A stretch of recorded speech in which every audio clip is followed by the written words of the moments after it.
السلام عليكم ورحمة الله وبركاته. ازيكم يا احباب، عاملين ايه؟ النهارده ان شاء الله هعمل معاكم طريقة جبنة الكوبايات. تنفع معاكم للمدارس وللسندوتشات.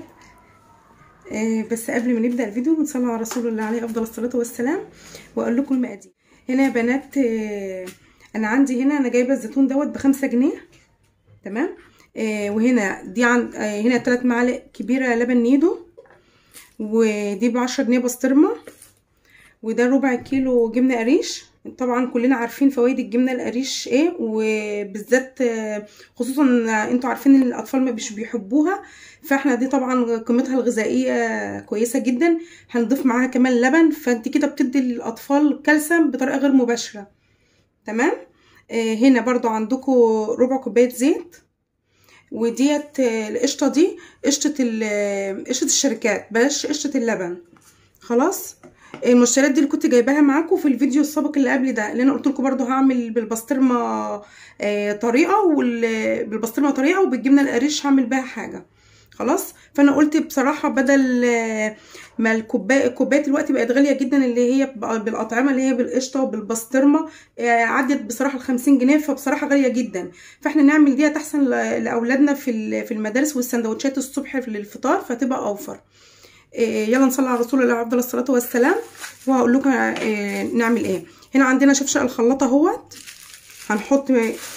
هنحط فيه الربع كيلو الجبنه القريش.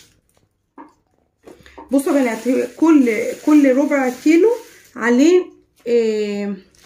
عليه حاجه، يعني ايه؟ يعني ربع كيلو الجبنه القريش هنحط معاه ربع زيت، هنحط معاه كوبايه لبن، هنحط معاه 3 معالق لبن بودر. عايزه تعملي ربع تاني بطعم تاني مثلا اللي هو زيتون، هتحطوا ربع جبنه قريش تانية مع طعم واحد من ده. او مثلا ممكن لو انت حابه بالجبنه الشيدر ممكن تعملي جبنه شيدر. انا الربع الجبنه القريش ده انا هعمله بطعم باتنين، يعني انا هقسمه، يعني هيعتبر قولي تمن وتمن. هعمل مثلا تمن بالزيتون وتمن بالبسطرمه. لو انت عايزه تضعفي الكميه هتعملي ربع جبنه قريش مع الزيتون، مع الزيتون، يبقى كده طعم واحد مع نفس المقدار اللي بقول عليه، اللي هو 3 معالق لبن نيدو وكوبايه لبن وربع كوبايه زيت والقشطه ديت، ماشي. لو انت عايزه تعملي برضو بالبسطرمه هتحطي ربع كيلو جبنه قريش تاني مع نفس المكونات، تمام. انا معلش طولت عليكم في الشرح، بس ايه عشان تفهموا قصدي انا قصدي ايه، ماشي. حطينا هنا ربع كيلو الجبنه القريش، هنحط كوبايه اللبن اهي. بسم الله الرحمن الرحيم. هنحط الربع الزيت اهي، زيت نضيف طبعا، بلاش زيت التموين عشان طعمه مش هيبقى حلو، هيبقى مزنخ. ربع كوبايه زيت اهي.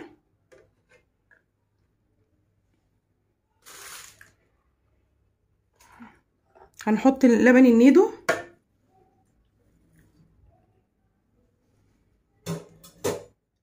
علبه القشطه اهي هحطها كلها.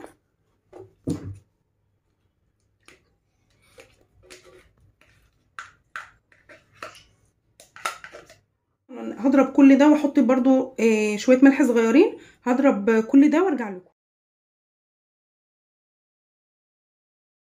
خلاص يا بنات اتضرب اهو. بصوا انا عايزه اوريكم القوام بتاعه عامل ازاي. انا طبعا لسه ما حطيتش البسطرمه ولا حطيت الزيتون. بصوا القوام عامل ازاي. هقسمه، انا زي ما قلت لكم هنا هقسم الربع على 2. انا مثلا اللي اهو، بصوا ده مثلا هعمله بالبسطرمه. خلاص، اللي في الشفشق ده هحط عليه الزيتون.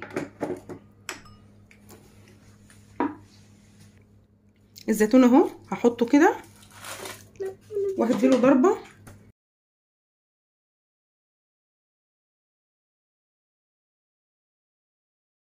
بصوا يا بنات اهي، انا ضربت كده اللي بالزيتون. بصوا الزيتون باين فيه ازاي اهو، الزيتون باين قطع فيه. هفرغه معاكم اهو بنات، اللي بالزيتون هفرغه معاكم كده. شوفوا القوام اهو، وكمان لسه كمان لما نحطه في التلاجة. اللي بالبسطرمه اهي هعملها، شوفوا تقيل ازاي. هحط البسطرمه اهي،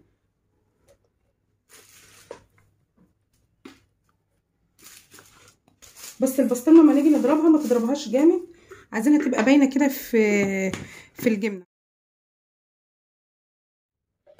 بصوا يا بنات البسطرمه باينه ازاي، انا ما ضربتهاش جامد. لو انتوا عايزين تضربوها اكتر من كده براحتكم. اهو يا بنات خلص اقول بالبسطرمه اهو. انا عايزه اوريكم بس القوام بتاعها، بصوا تقيل ازاي. هنحط هنا اهو، هفرغه كده معاكم في الكوبايات دي.